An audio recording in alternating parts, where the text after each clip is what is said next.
Tenía 18 años, pero el trauma en sus ojos no tenía edad. Fue lo primero que pensé cuando la vi entrar, sin pedir permiso, sin dar explicaciones, sin una sola lágrima. Simplemente entró, con un cuerpo tan liviano como el de una niña, pero con un dolor tan denso que parecía empujar el aire de la sala. Se sentó en silencio, las manos cruzadas sobre las piernas, la mirada perdida, como si intentara regresar de un lugar al que nadie debería haber ido. Y entonces, con la voz más cruda que he escuchado en mi vida, soltó algo que me heló el cuerpo, un secreto pesado, un trauma enterrado desde hace muchos años. Habló de su tío, de lo que pasaba cuando era apenas una niña y de cómo aprendió a callar desde aquella época. Ahí, mi mundo se detuvo, no porque fuera la primera vez que escuchaba algo así, sino por cómo lo dijo, sin lágrimas, sin dudar. Era el retrato de alguien que ya contó esa historia 1000 veces y jamás fue escuchada. Todo mi cuerpo se congeló, pero lo que vino después fue peor, mucho peor. Dijo que su tío había comenzado cuando ella tenía 8 años, pero creía que él no era el único. Bajó la mirada, respiró profundo y dijo, creo que mi papá también. En ese momento sentí el pecho hundirse, porque cuando el monstruo viene de afuera, tú peleas, pero cuando el monstruo duerme en la habitación de al lado, aprendes a sobrevivir en silencio. Ella guardó ese trauma hasta los 18. Escondió cada cicatriz debajo de sonrisas. Calló gritos, con excusas, y cargó todo sola hasta hoy. Pero ese día decidió hablar. Y más que eso, decidió luchar. Dijo que quería investigar, quería pruebas, quería justicia. Y terminó con una frase que me dejó paralizada. Sobreviví, pero creo que hay otras niñas que no van a tener la misma suerte. Mi nombre es Isabela Duarte, y esta historia es de esas que uno carga para siempre. Hay quienes eligen la justicia como profesión, otros como misión, pero en mi caso fue cuestión de sobrevivencia. Yo no nací detective, me convertí, después de que destruyeran lo que yo era, 2 veces. Primero como mujer, y después como ser humano. Cuando una es traicionada por quien más confía, cuando mira al espejo y ya no reconoce a quien ve, cuando el dolor se vuelve rutina y el alma grita pero nadie escucha, la única salida posible es volverse fuego o volverse ceniza. Yo elegí ser fuego. Fue en el fondo del abismo donde encontré mi fe, pero no esa fe que pide permiso, sino la que renace en medio del caos y dice, nadie más va a sufrir lo que yo sufrí. Esa soy yo, o al menos lo que quedó de mí. Después de que el mundo me arrancara todo, empecé investigando pequeñas traiciones, hombres que mentían, mujeres que sospechaban, familias que se deshacían, poco a poco. Pero con el tiempo, los casos se volvieron más serios, más profundos, más pesados. Y ahora, esta chica, con la misma mirada vacía que yo llevé alguna vez, entró en mi vida y dejó el caos entero ahí, en mi sala, en mi piel, en mi pasado, porque cada vez que escucho una historia así, es como si me pasara a mí otra vez, como si volviera al punto cero, sentada en la oscuridad, esperando que alguien viniera a salvarme. Pero ahora, yo soy esa persona, la que ya no espera, la que va detrás. Y si tú me estás escuchando, si llegaste hasta aquí, en este video, te pido algo. Suscríbete al canal, no por mí, sino por cada mujer, cada niña, cada historia que necesita ser contada, para que nadie crea que puede esconder este tipo de dolor para siempre, para que la verdad grite más fuerte que el silencio. Yo cuento estas historias porque sé que, en algún lugar, alguien también está pasando por esto, y tal vez este video salve una vida, o al menos encienda una chispa, porque cuando encendemos una, la oscuridad ya no gana tan fácil. Y ahora, yo necesitaba encender esta. Ella dijo que había sobrevivido, pero que tal vez otras niñas no tuvieran la misma suerte. Eso me atravesó como un disparo, porque esa frase no era una suposición, era una advertencia. Y yo sé reconocer un pedido de auxilio cuando lo escucho. aunque venga disfrazado de valentía. Acepté el caso, pero antes de empezar, hice una promesa en silencio. Si ese hombre realmente hizo lo que ella está diciendo, y si hay más personas involucradas, voy a exponer a cada uno. Y voy a seguir este infierno hasta el final, aunque me cueste todo. Ella me contó su historia con una calma que dolía, no porque estuviera en paz, sino porque ya había llorado todo lo que podía. Ya había tragado tanto miedo, tanto grito silenciado, que solo quedaba lo que sobra después de una guerra: el vacío. Su nombre era Lara, pero el nombre no importa, porque lo que vivió tiene muchas caras, muchas voces, demasiadas niñas. Dijo que todo empezó cuando tenía apenas 8 años, que fue alguien cercano, alguien que la familia llamaba de confianza, el hombre bueno, ese que su mamá describía como casi un padre para ella. Recuerdo cómo miraba al vacío mientras hablaba, como si intentara recordar, o tal vez olvidar al mismo tiempo. Dijo que, al principio, no entendía lo que estaba pasando. Solo sentía que algo no estaba bien, algo frío, sucio, algo que hacía que su cuerpo quisiera salirse de sí misma. Me contó las frases sucias que él le decía: es un secreto solo nuestro. Tú eres especial. Si se lo cuentas a alguien, tu mamá va a sufrir. Nadie te va a creer y te van a echar de la casa. Intentó contarlo una vez. Tenía 10 años, pero su madre no le creyó. Le dijo que era una invención, que estaba confundida y que era un pecado decir algo así de alguien tan bueno. Y después de eso, nunca más volvió a hablar con nadie. Guardó silencio por años, pero no porque quisiera, sino porque entendió que nadie la escucharía. El tiempo pasó y él seguía ahí, como si nada, como si nunca hubiera roto a una niña. Ella me contó que creó su propio mundo. Se escondía en los libros, en la música, pero a veces ni eso la salvaba. Era como si él la persiguiera hasta en sus sueños. Aprendió a sonreír frente a los demás, pero por dentro solo quería desaparecer. Fue cuando cumplió 15 años que todo se detuvo. No porque él se hubiera arrepentido, sino porque, según ella, él simplemente perdió el interés.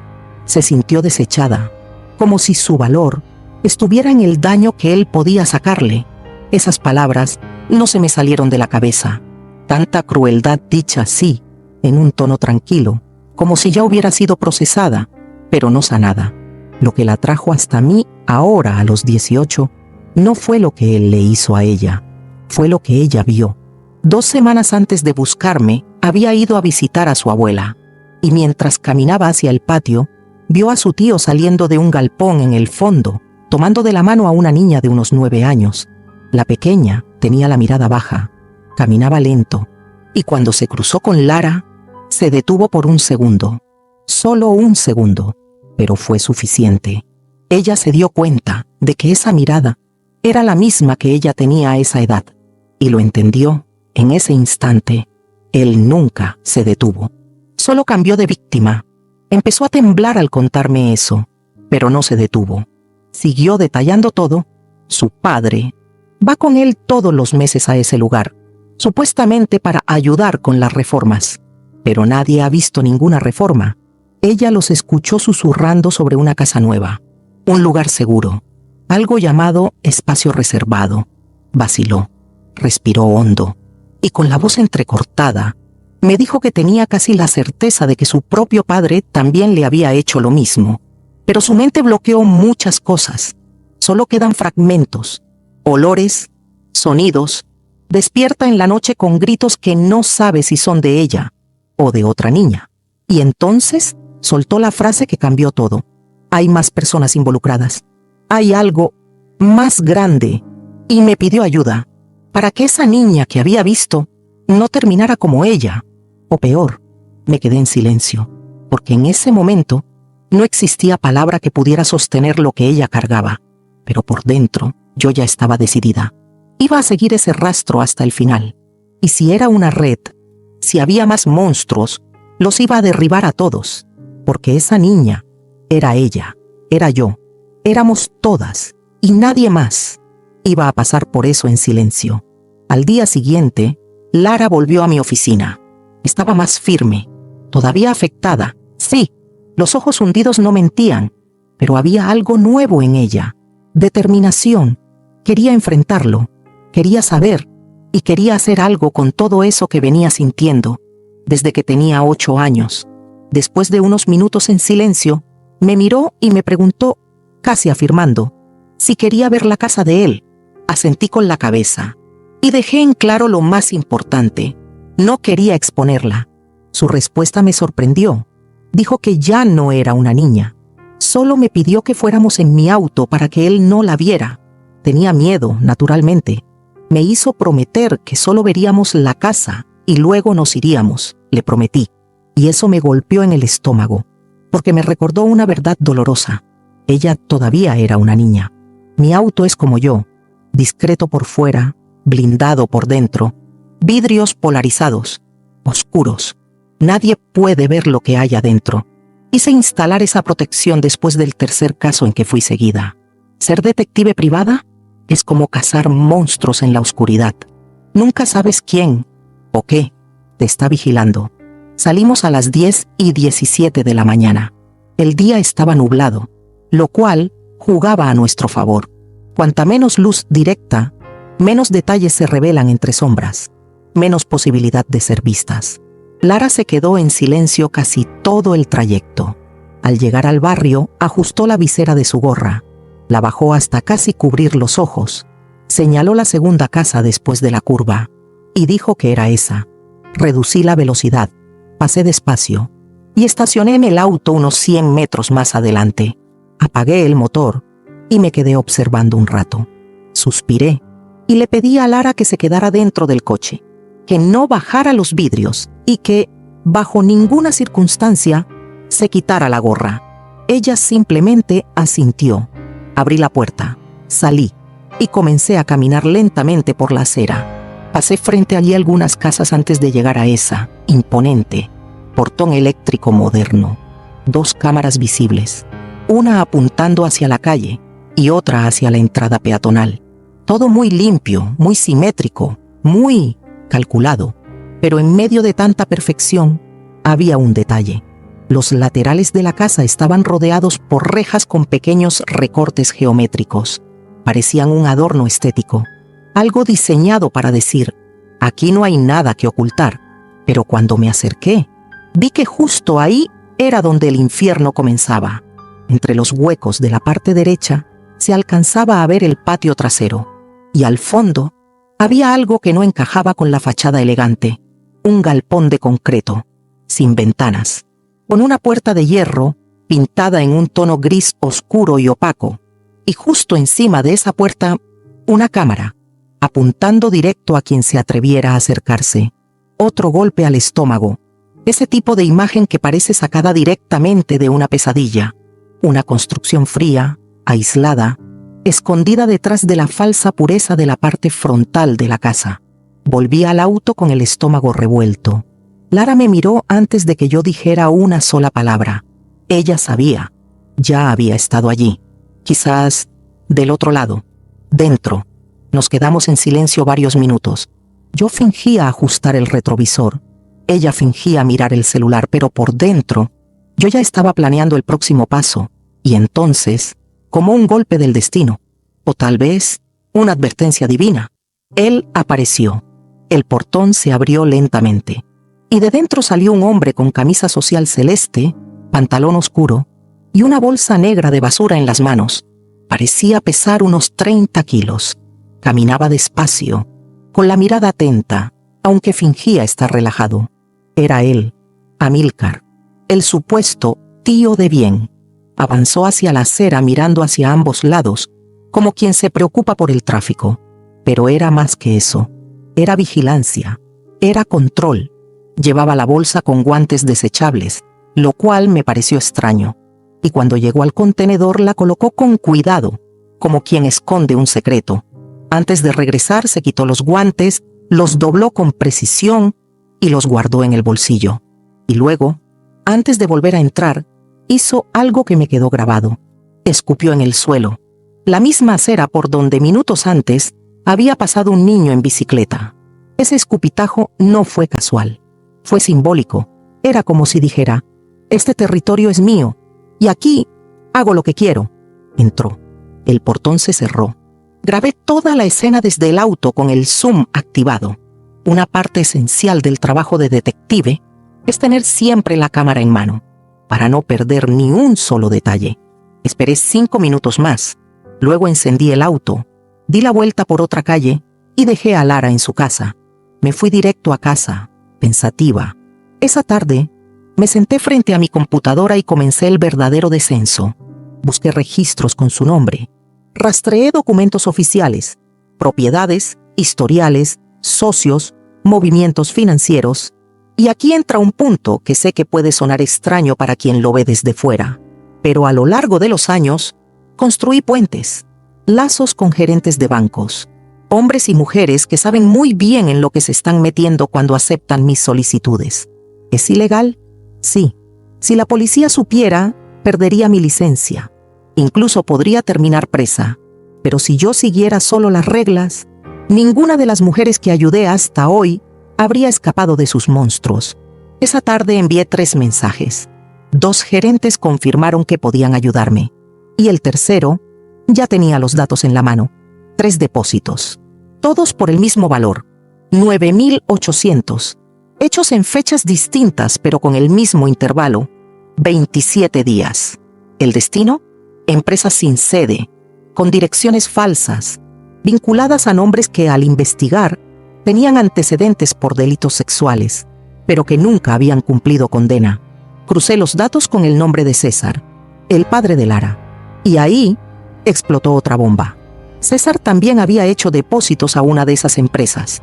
Misma cantidad, mismo intervalo, mismo destinatario oculto. Pero César ya no vivía con Lara ni con su madre. Había desaparecido de sus vidas cuando Lara cumplió 14. Ella me contó días atrás que él simplemente se fue, sin nota, sin discusión, sin despedirse. Solo tomó 2 maletas y nunca volvió. En ese entonces, Lara pensó que estaba huyendo de su madre, pero ahora era imposible no pensar que estaba huyendo de ella, de algo que sabía que podía salir a la luz. La última pieza del rompecabezas apareció cuando rastreé la dirección fiscal de una de esas empresas. Una finca alejada, en un municipio a 2 horas de aquí. En Google Maps, la fachada parecía sencilla, pero al hacer zoom en el portón, vi el símbolo, un triángulo negro, con una lágrima blanca justo en el centro. El mismo símbolo pintado discretamente en el lateral del galpón de Amílcar. Eso no era coincidencia, era firma. Era red, era sistema, era una organización entera que se alimentaba del silencio de las víctimas y de la omisión de quienes deberían protegerlas. En los días siguientes, tracé un plan. Sabía que, para derrumbar a alguien como Amílcar, no bastaba con coraje. Hacía falta estrategia, observación, paciencia. Establecí una rutina. Me despertaba a eso de las 5 menos cuarto. Una ducha rápida, el cabello recogido, maquillaje leve, ropa oscura, café en el termo. A eso de las 5:15, ya estaba en el auto. Me estacionaba 2 cuadras arriba de su casa, siempre en calles diferentes. Nada de patrones, nada que pudiera levantar sospechas, porque entendí algo muy rápido. No es fácil seguir a un hombre como él. Amílcar no es solo un abusador, es un depredador entrenado, observador, metódico, desconfiado. Todos los días salía de su casa a la misma hora, a las 6:30 en punto. Manejaba un coche oscuro, con vidrios polarizados, siempre cerrados, y aunque no lo demostrara, miraba los retrovisores con más frecuencia de lo normal. Tenía el hábito de dar vueltas largas antes de detenerse en algún sitio, como si siempre estuviera poniendo a prueba lo que tenía a su alrededor. La primera semana, solo observé. Grababa desde lejos, anotaba horarios, placas, recorridos, dejaba todo registrado en una hoja privada, guardada siempre sin conexión. Su destino principal era una clínica pequeña, en un barrio tranquilo de la zona sur, escondida entre casas antiguas, con una fachada blanca y un cartel discreto que decía Clínica Equilibrium, atención infantil y terapias integradas. A primera vista, todo parecía inofensivo, pero había algo en esa fachada demasiado limpia, en ese silencio perfecto, en esa entrada sin recepcionista, que me daba un mal presentimiento difícil de explicar. Empecé a cruzar los datos. Busqué el registro oficial de la clínica. Consulté el equivalente al registro tributario del país. El dueño, Amílcar Costa Ribeiro, psicólogo, especialista en hipnoterapia, con enfoque en niños con traumas y bloqueos emocionales. Tragué saliva. No era solo un empleado, era el dueño, el creador de toda esa fachada. El depredador había construido su propia trampa, a medida, decorada con palabras bonitas y promesas de sanación. En los días siguientes, comencé a observar de cerca. El patrón era siempre el mismo. Madres que llegaban con sus hijos, estacionaban frente a la puerta y el niño bajaba solo, sin supervisión, sin preguntas, como si fuera lo más normal del mundo. Él los recibía con una sonrisa controlada y una mirada que fingía empatía. Pero yo sé reconocer a un manipulador. Desde lejos, una mañana grabé una escena que me heló la sangre. Una niña, no tendría más de 6 años. Llegó sola. La madre permaneció en el coche riendo al teléfono, sin ni siquiera hacerle una seña. La niña dudó al entrar. Tenía una muñequita en la mano. Miró a ambos lados. Y entonces él apareció en la puerta, sonriendo, abriendo los brazos como quien ofrece consuelo. Ella entró. La puerta se cerró. Me quedé inmóvil en el coche, con las manos sudadas sobre el volante, y una necesidad insoportable de hacer algo. Pero yo lo sabía. Sabía que sin pruebas reales, contundentes, filmadas, documentadas, todo eso no pasaría de ser una denuncia vacía, y él seguiría. Seguía libre, seguía intocable. Fue entonces cuando empecé a seguirlo también por la noche. Salía de la clínica siempre alrededor de las 5:30 de la tarde, pero no iba directo a casa. Tomaba un camino alternativo, lleno de curvas y desvíos, hasta llegar a un barrio apartado, más humilde, con calles de adoquines irregulares. Allí se detenía frente a una casa blanca de 2 pisos, portón automático, sin ventanas visibles desde la calle. Entraba, y no salía hasta muy tarde en la noche. Me quedé ahí por 3 noches seguidas, estacionando en lugares distintos. Di nombres falsos a los vecinos cuando preguntaron quién era. Les dije que trabajaba en Uber y que esperaba a un pasajero que nunca llegaba. La segunda noche, vi entrar a 3 hombres en esa casa, todos con mochilas, pasos rápidos. Ninguno parecía estar ahí por casualidad. La tercera noche, él salió de ahí y tomó la carretera. Fue directo hacia aquella finca, sí, la del símbolo del triángulo con la lágrima blanca. Hice el mismo recorrido manteniendo siempre la distancia. Cuando vi que entraba, estacioné lejos, en una zona de vegetación. Fui caminando, con la cámara en el bolsillo y el corazón desbocado. La finca parecía vacía, pero a las 8:17 en punto, llegó una van blanca. Bajaron 2 niñas. Una de ellas no parecía tener más de 9 años. Las 2 entraron. Y poco después, el portón se cerró. No pude aguantar. Mis manos temblaban. El estómago se me revolvía, porque en ese momento lo supe con absoluta certeza. El infierno no había terminado. Solo estaba cambiando de dirección, perfeccionándose, blindándose. Pero ahora, alguien lo estaba mirando y esa persona era yo. Cuando llegué a casa esa noche, después de ver la escena de la camioneta blanca entrando en la finca, todo mi cuerpo temblaba. Lo que vi no era solo una sospecha, era la confirmación de un horror sistemático, organizado, protegido, del tipo que solo existe porque hay gente que decide mirar para otro lado. Quise denunciar, quise gritar, pero también sabía que si lo hacía antes de tiempo, todo desaparecería. Ellos huirían, como siempre, como depredadores, cuando sienten el olor de la amenaza. Entonces, decidí ir más a fondo. Volví a la Casa Blanca del barrio de clase media. Empecé a observar con más atención. Durante el día, nada. Pero por la noche, los patrones comenzaron a repetirse. Un detalle me llamó la atención. Una mujer aparecía ahí, en días alternados, siempre sola, con una bolsa grande y gafas oscuras. Incluso después del atardecer, tenía una postura firme, controlada. Nunca se quedaba más de 30 minutos adentro. Esa mujer me intrigó. Busqué la placa de su auto. Descubrí su nombre. Vivian, empresaria del sector de eventos infantiles. Organizaba fiestas, recreaciones, cumpleaños temáticos.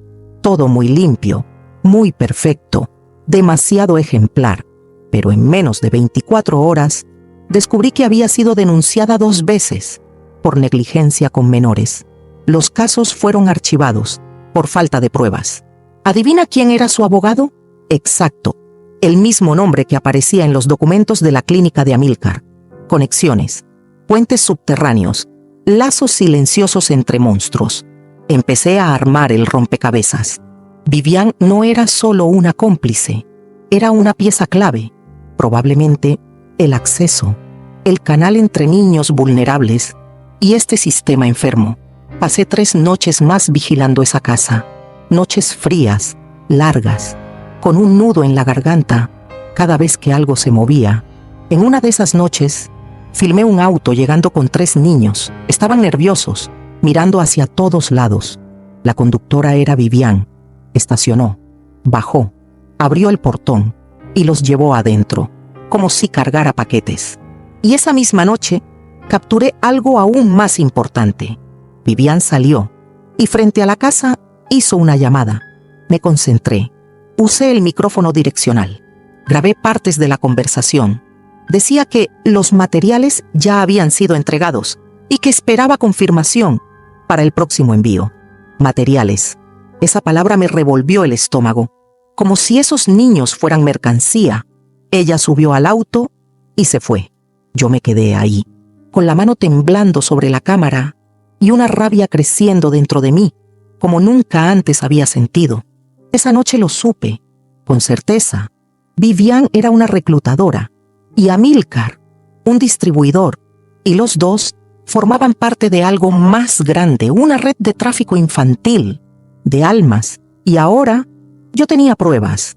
No todas, todavía no, pero las suficientes para saber que la próxima etapa sería la más peligrosa, porque si ellos descubrieran que estaban siendo vigilados, el juego cambiaría por completo. Después de esa noche, no dormí, no cerré los ojos, ni un solo minuto. Lo que había visto, lo que había grabado, ya no eran suposiciones, ni sospechas, ni fragmentos de un dolor del pasado. Era presente, era real, y estaba ocurriendo en ese mismo momento a solo unos kilómetros de mí.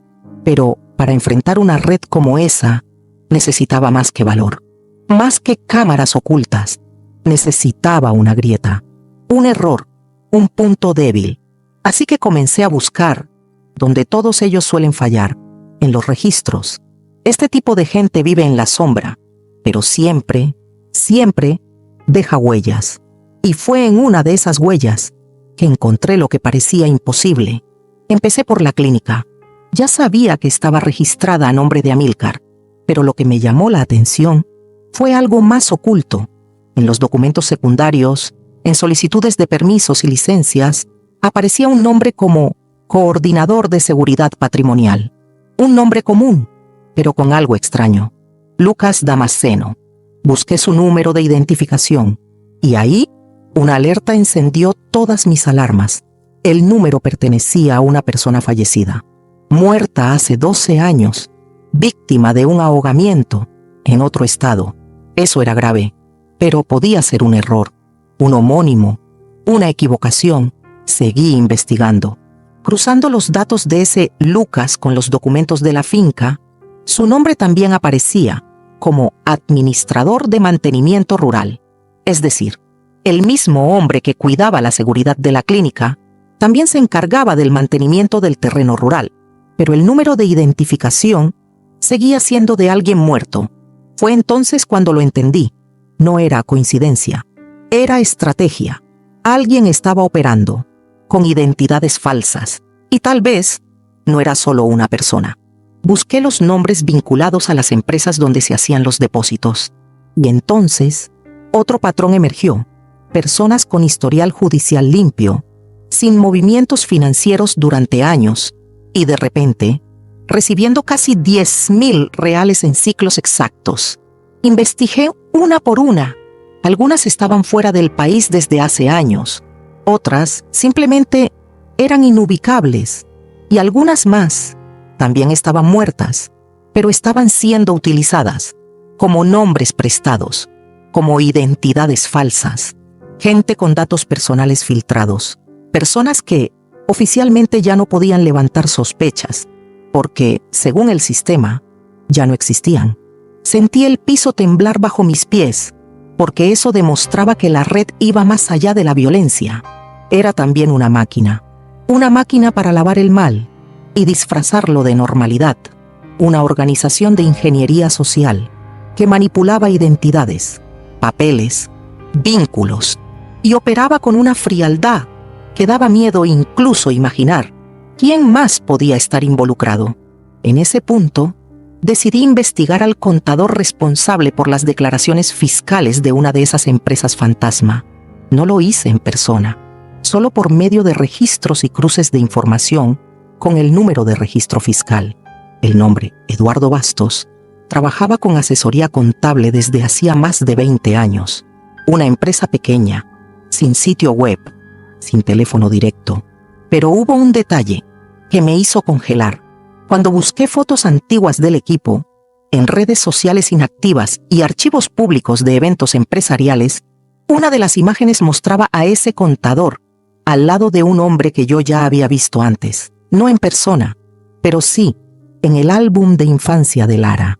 Era su padre, César, allí, en una foto de confraternización contable, con una leyenda simple, casi inocente: socios desde siempre. César y Eduardo estaban conectados desde mucho antes de lo que parecía, y eso significaba que la presencia de César en todo esto no era casual. No era simplemente un cómplice pasivo o un padre ausente. Era parte de la estructura. El hombre que debió proteger a Lara formaba parte del sistema que destruyó todo dentro de ella. En ese momento, algo dentro de mí se rompió, porque entendí que no era solo una red de abusadores. Era un ecosistema, con funciones claras, con roles ejecutados con precisión quirúrgica. Estaba la reclutadora, el distribuidor, el contador, el abogado, el nombre falso, el símbolo pintado en el portón, y tal vez hasta había gente por encima de ellos. Pero en ese instante, eso era todo lo que tenía: una cadena de nombres, documentos, cruces, transacciones y una sola certeza. Ellos no esperaban que alguien viera toda la estructura, mucho menos que ese alguien fuera una mujer común, sola, sin placa, sin uniforme, sin protección oficial. Pero se equivocaron, porque yo era esa mujer, y yo no estaba allí para pedir permiso. Estaba allí para derrumbar el nombre que no era real, y a todos los monstruos que se escondían detrás de él.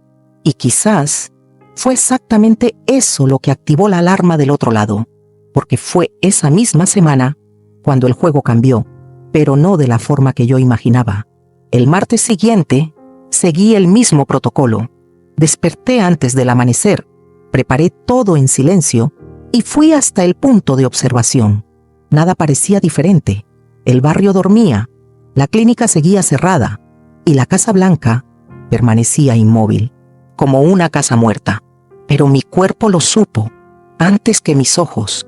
Durante toda la mañana había algo inquieto dentro de mí, como si hubiese girado la llave equivocada en una puerta que jamás debía abrir, como si, sin darme cuenta, hubiera dejado huellas donde debía haber pasado volando. Guardé silencio casi todo el día.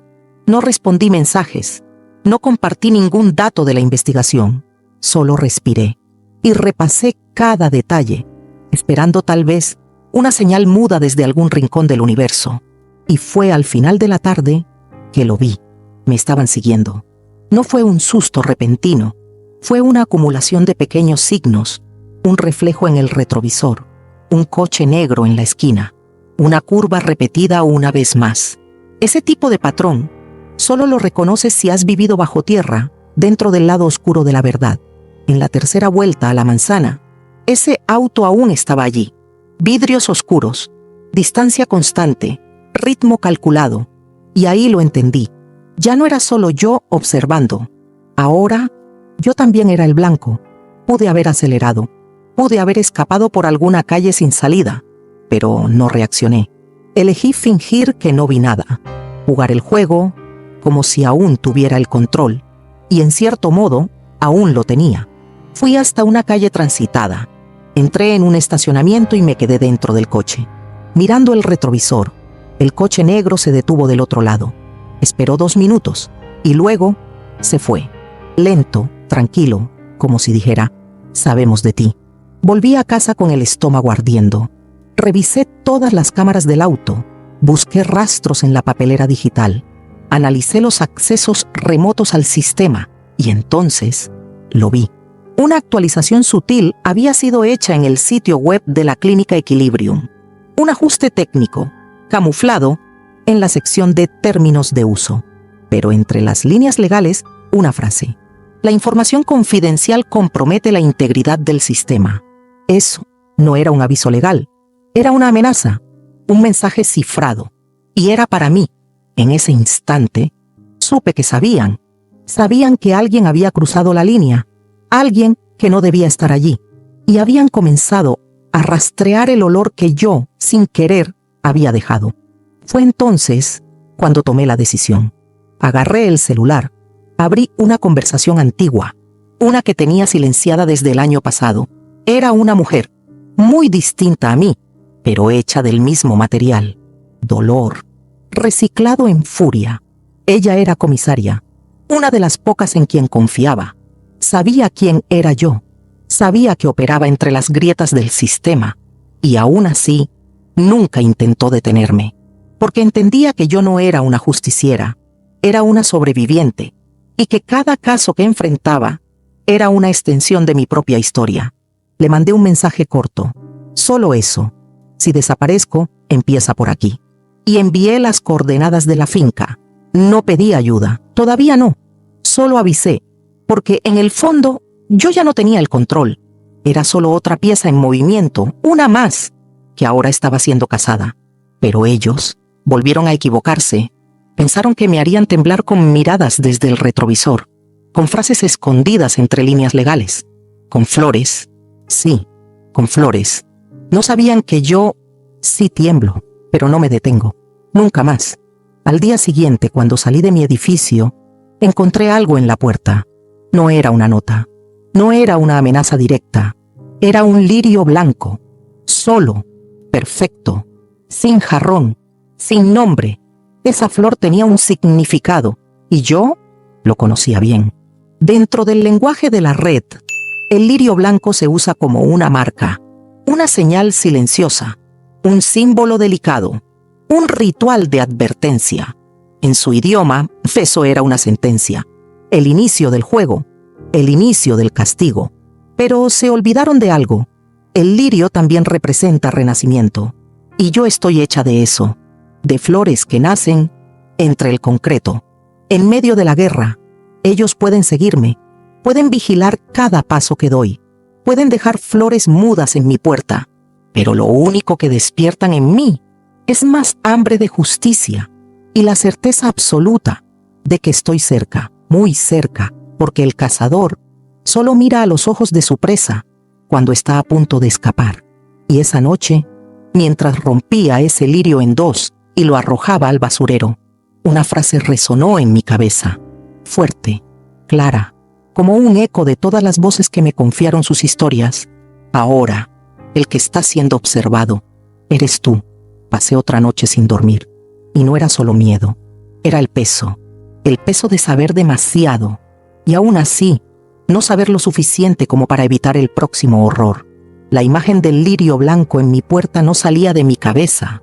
Era una marca, pero también un mensaje, delicado por fuera, con la violencia silenciosa de una sentencia de muerte. Pasé horas intentando mantener la mente en modo racional, intentando fingir que todo seguía bajo control, pero hay un punto en que el cuerpo ya no aguanta, en que la armadura se parte. Esa madrugada me senté en el suelo del baño, sola, con la espalda contra la pared fría y las rodillas apretadas contra el pecho. Lloré, Y no fue un llanto bonito, ni silencioso. Fue un llanto de esos que salen desde el alma, de los que revientan por dentro, como quien ya aguantó demasiado, como quien sabe que si no suelta ahora, va a explotar después. Y ahí, en la oscuridad de mi apartamento, sin testigos, sin máscaras, hablé con Dios. No le pedí fuerza. Le pedí que no me dejara enloquecer. Le pedí que me mantuviera viva, que no me dejara convertirme en la próxima niña desaparecida. Hablé en voz baja, casi como un susurro, pero con el desespero de quien ya vio el infierno de cerca y sabe que ese infierno tiene nombre, tiene rostro y tiene dirección. Al día siguiente, con los ojos aún hinchados y el alma hecha polvo, tomé una decisión. Ya no podía seguir actuando sola. Le mandé otro mensaje a mi amiga, la que era comisaria, pero esta vez sin códigos, sin vueltas. Le dije que el caso era más grande que cualquier cosa que hubiera visto antes, que había trata, abuso, lavado de dinero, una fachada médica y ahora persecución. Le dije que tenía miedo, miedo real, y que necesitaba cobertura. Urgente. Su respuesta llegó rápido. Me dijo que estaba reuniendo al equipo, que no podía involucrar a la corporación todavía, pero que tenía hombres de confianza, gente que le debía favores, gente que ya había visto demasiado como para seguir dudando. Desde ese momento lo supe. Si algo salía mal, ella vendría con todo. Y eso me dio lo que más necesitaba en ese instante: aire.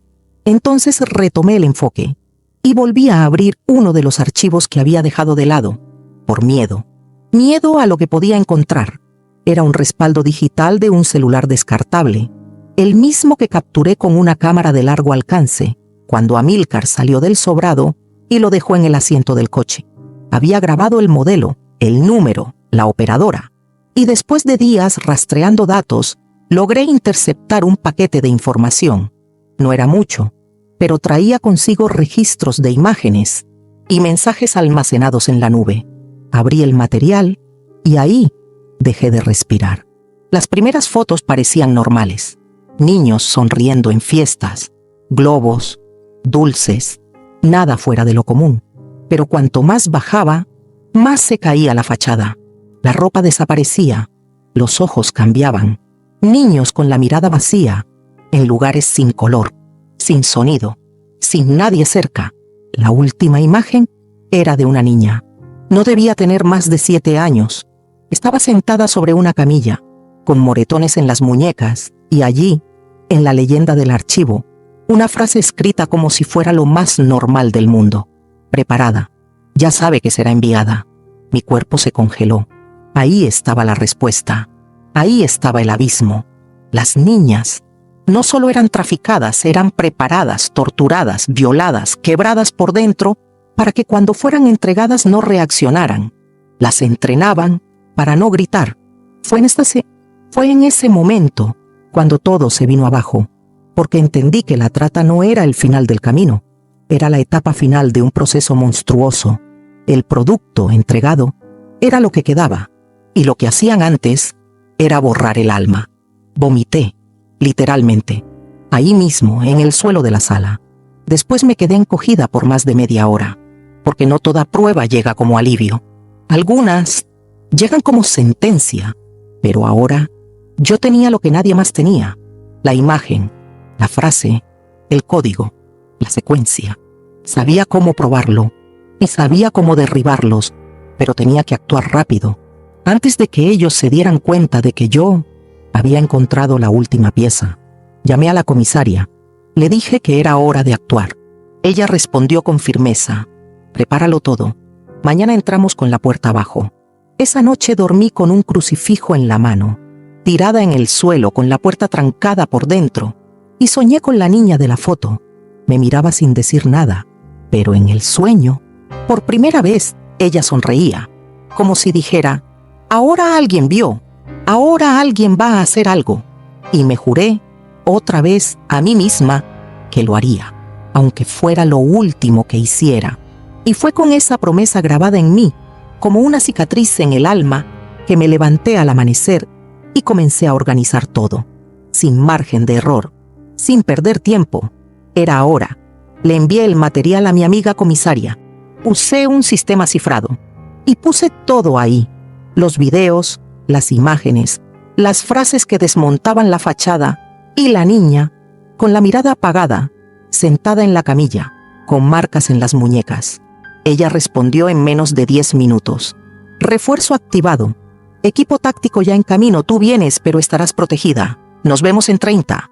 Cuando llegué al punto de encuentro, los autos estaban alineados, discretos, sin sirenas, sin uniformes, sin ruido. Era una división táctica. Hombres preparados para entrar al infierno sin hacer ruido. Ropa civil, chalecos por debajo, todos armados, instrucciones claras.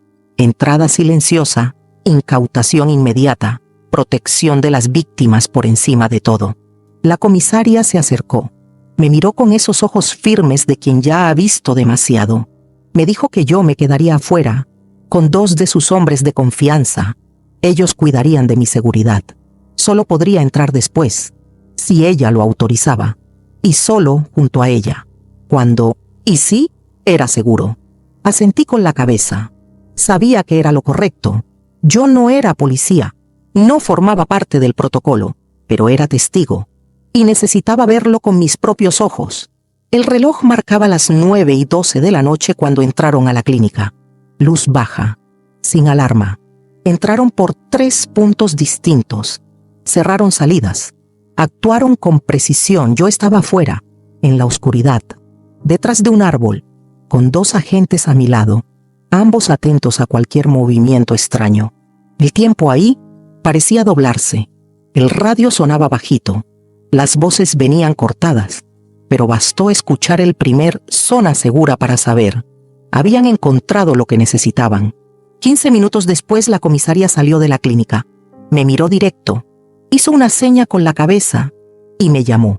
Para mostrarme algo, entré. Y el aire era diferente.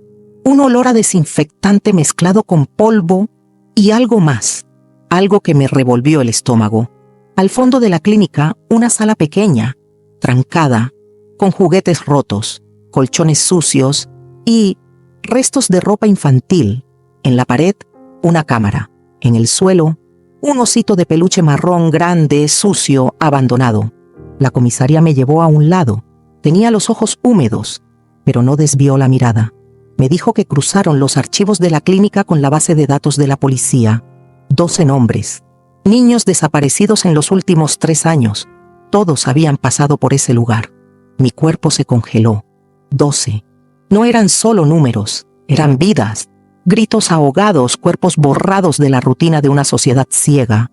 Pero ahora eran visibles. Y probablemente ese número era mucho mayor. Salimos de la clínica. Fuimos directo al dúplex blanco. La mujer, Vivian, estaba ahí, encerrada en el cuarto del fondo. Cuando los oficiales forzaron la puerta, ella intentó gritar, pero entendió rápido. Nadie ahí estaba para negociar. 3 niños estaban escondidos en la casa. Uno de ellos, el más pequeño, parecía sedado. Encontraron jeringas, pastillas y documentos falsos. Vivian confesó. Dijo que ablandarlos era parte del proceso, que le pagaban por cada niño preparado y que el próximo lote ya estaba casi listo. Palabras dichas con una monstruosidad tranquila, como si hablara de cajas de juguetes, como si hubiera olvidado que hablaba de niños. Fue ahí que la operación se volvió una guerra. Partimos hacia la finca. En la entrada, la comisaria me sujetó del brazo y me ordenó quedarme en el coche. Ese podía ser el peor lugar de todos. Esperé, contando cada segundo. 2 autos del equipo entraron. Portón derribado. Silencio total. Hasta que el radio crujió. Tenemos 3 niñas, todas vivas, una en estado grave. Mi corazón explotó en el pecho. La comisaria me llamó, pero esta vez no para mostrar pruebas, sino porque sabía que yo necesitaba verlo, con mis propios ojos. Ver lo que denuncié con el alma. Las niñas estaban ahí, una encogida en un rincón, otra con heridas en los brazos, y la tercera, sin expresión. Era ella, la misma de la foto, la de la camilla. Me miró y otra vez no dijo nada. pero sus ojos lo dijeron todo. Tú viniste. En la parte trasera de la finca encontraron el galpón, trípodes, luces profesionales, ropa infantil tirada por el suelo y una computadora con decenas de archivos. Era una línea de producción del infierno. Videos, catálogos, capturas de pantalla, nombres codificados y una planilla. Una hoja con fechas, nombres falsos, pesos, edades. Todo organizado, todo documentado como si fueran productos, como si esas vidas fueran parte de un inventario. En el costado del galpón encontraron a César, el padre de Lara. Intentó huir, pero fue reducido, inmovilizado, allí mismo, dentro de su coche, cajas, pañales, pastillas, contratos, documentos que conectaban la clínica, el transporte y el galpón, sin espacio para dudas. Él no era solo un cómplice, era una pieza clave. Transportaba, silenciaba y hacía desaparecer los cuerpos cuando era necesario. La ficha le cayó ahí mismo, preso en flagrancia, sin escapatoria, sin historia que pudiera sostener la verdad. Los diarios, al día siguiente, publicaron discretamente: Red de abuso infantil es desmantelada en operación confidencial. Pero nosotras sabíamos, no era una red, era un cementerio de infancias, y nosotras acabábamos de abrir la fosa. Llamaron a Lara, declaró, y por primera vez habló sin temblar. Al salir me abrazó, fuerte, como quien dice gracias, sin decir nada. Después de eso, desaparecí. Apagué todo. Subí a una montaña en el interior. 10 días, sin celular, sin internet, sin nadie. Caminé entre árboles. Lloré. Hablé con Dios. Le pregunté por qué tanta crueldad, por qué tanto silencio, por qué nadie lo vio antes. Sentí el viento en la piel. Escuché el sonido del agua. Y por primera vez en meses pude dormir. Una mañana fría, escribí en un papel: la verdad nunca muere, o quien la carga necesita descanso o se convierte en piedra. La última noche en la montaña, miré al cielo y dije en voz alta: gracias por mantenerme viva. Ahora, prepárame para lo que venga, porque lo sé. Vendrán otros casos, otras verdades van a gritar, pero por ahora, yo merecía respirar.